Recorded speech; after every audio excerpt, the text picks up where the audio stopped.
Hello there, welcome to another Wind Down Wednesday. Cheers, except for this Wind Down Wednesday is falling on a Friday because I've been slacking so much these past few Wednesdays between the holidays and then school starting on Wednesday. It's just been crazy, so excuse me, a little delayed, but I have a big tall glass of wine because it's Friday and why not? Why not? This is the feature. I always break out like a good bottle for the weekend. You know, maybe that's something that's not 11 or 12 bucks. This one has got a lot of points. James Suckling gave it 91.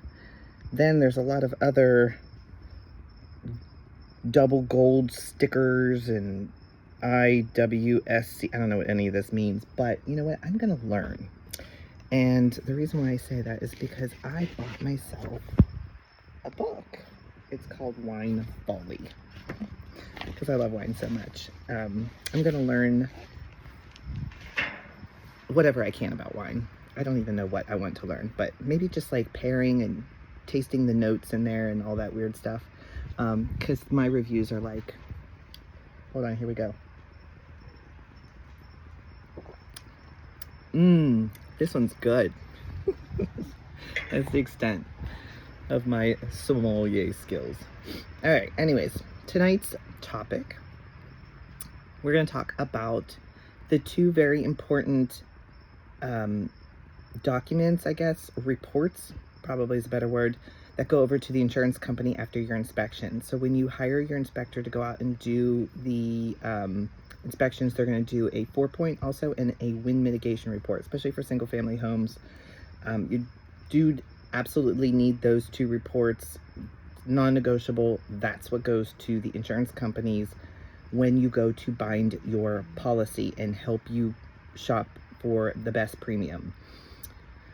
So I'm not going to touch on the types of insurance and all of that, deductibles and that's something you have a conversation with your insurance agent about, but I'm going to tell you what's on the 4-point and the wind mit that the insurance carriers look at. So the 4-point has your major components on there: the age of the roof, life expectancy on it, condition of it. It's got the HVAC information on there, age, pictures, all that good stuff are listed there. How does it check off? Is it checking satisfactory? Does it seem to be functioning okay? The hot water tank is also on there, age, pictures of that. Is that functioning? Does it have the right valves? All that kind of stuff. Let's see here. Other parts to the report, I'm probably not going to get them all, but like leaky sinks, if there's a leak underneath the sink, that's going to be on there. That'll be marked unsatisfactory, has to be taken care of. Type of wiring, type of plumbing. So they'll pull off the panel, they'll take a picture of the main panel, the other panel inside the house. Make sure all the breakers are correct. There's proper GFCIs.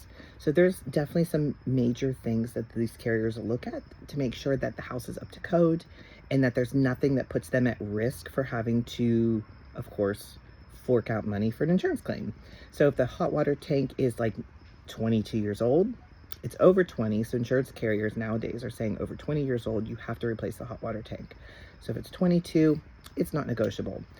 Now your agent going through the house and showing at the showing time, like when you're touring the house together, the agent's pretty good about being able to tell the age of the hot water tank. If it's not a manufacturer date on there, you can tell by the serial number. It's usually the first 4 numbers in the serial number that gives you, the first 2 is usually the year and the second 2 are the month. Sometimes I've seen them swapped where it's month and then years, but most of the time it's first 2 digits is the year that it was manufactured, second 2 is the month. So if it was like 9802, that means it was manufactured in February of 1998. Let's see what else. HVAC, also same thing. Serial numbers on there if it doesn't have the manufacturer date. So you're gonna make sure that one is over, oh my God, I'm drawing a blank. Is it 15 years on the HVAC? Yeah, it's 15 years. 15 years on HVAC, 15 years on the roof. It's Friday. I could be wrong, but I'm 99.9% sure that's what it is. HVAC's 15. And then definitely on the roof, it has to be under the age of 15. Otherwise, they make you replace it. So all of that information's on there. as long as it's clean, that's what I tell everybody. It's got to be a clean 4-point. If there's something that's checked off unsatisfactory, it's got to get fixed, and it has to get redone. So when it gets fixed, you hire your inspector to go back out to do a re-inspect, and then they update the 4 points. And of course, there's a charge for that. You know, everybody has to get paid. Wind mitigation report is also very important. That gives you all the information on the roof, and that wind mitigation is going to get you what is called credits to your policy.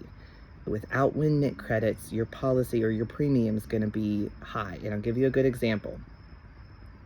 And some of the things on the wind mit are like type of roof, of course, age, permit information is on there now, and that's a requirement. So insurance is now requiring proof of permits when these roofs were replaced. So if a roof was replaced 10 years ago, there better be a permit in the county or with the county or the city or filed somewhere. If not, you're going to be jumping through hoops. And I'll tell you why, because I'm jumping through hoops on the deal that I've got under contract right now.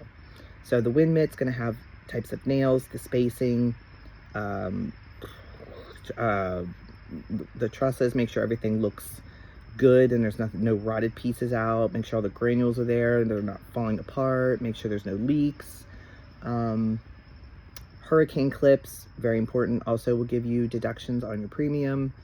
And then there's some bonus things that will give you extra deductions, which is called, I think it's SWR, but it's basically like an underlayment that goes under the shingles. It's like a water resistant. It's extra protection from your roof leaking.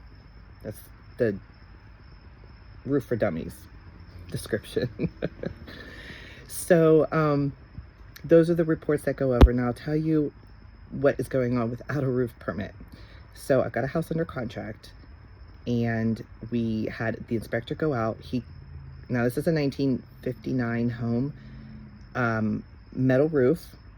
It was replaced in 07, says the agent. The inspector put on the 4-point, he suspects it was replaced in 07, so there's about 15 years left on it, because metal roofs do go a bit longer than shingles. But he could not find a permit, and he couldn't get up into the attic to do the wind mitigation report, because you got to get in there, you've got to measure between the nails, you got to measure the nails, make sure that the correct decking, or not decking, but the correct nails for the roof. Check for the hurricane clips, all of that and then they need pictures and things like that, so it all has to be noted on the report. So he couldn't get up there to do any of that. There was no attic access. Yikes. So what do? So no permit, no wind mit. Well, our quotes were coming in originally with the wind mit credits, because that's what insurance agents will do. They'll run quotes, everything's good to go, things are up to par on age, we've got all the proper documents. We are looking at about $1,800 to $2,500, just based on the different deductibles. That's what the quotes were coming in at. Actually, I don't even think it was as high as $2,500. Anyways, it was about $1,800. So we were like, cool. Well, without this, it jacked it all the way up to $5,000. So that's the importance of them. So we're like, what the hell do we do? So we hired another inspector to go out there. He had to remove the soffits, climb up through the soffits, and get up in there. I don't even know if he climbed up there. He might have had like a special tool and camera and all that to be able to see what he needed to see, but he got pictures. He got the information on the nails, found out there's no hurricane clips, which is, of course, still keeping our premium up. We're not able to get back to that $1,800, but he was able to get us the report. And so here we are with no permit. How do we rectify that and get some cheaper premiums? So we had him do a roof certificate. So he signed off on it. He inspected the roof, said it was good to go, signed off on a roof certificate. So now he's put his name on it in lieu of a permit. Some carriers may accept this. We're going to find out on Monday. Other carriers might just say absolutely no. So if you don't have a roof permit and you want to get that lower insurance, because that insurance could be the cost of your loan. If your insurance is too high, it can't qualify you for the loan, because now your debt to income ratio is off, or it's too high. So now you're screwed. But if you want that house really bad, so what is the last option? You got to renegotiate for a brand new roof. So you go back to the agent. This is where we're at. So it's either no buyer, we got to cancel, go back on market, or we can factor a brand new roof in, which comes with a roof permit. So that's your real estate story of the day. And those two documents are very important. Your agent, that is Real Estate 101, your agent will know to order those. But it's always good to have that knowledge in your back pocket. So when that time comes and you're shopping insurance, don't give them that whole report. Don't want them to see everything inside the house, just the major components. That's all they need to know. All right. So happy Friday, happy weekend, happy wine night. And yeah, go buy a house. All right. Melissa Dean, Lucky Palms Realty. And you guys have a great weekend. Okay, bye.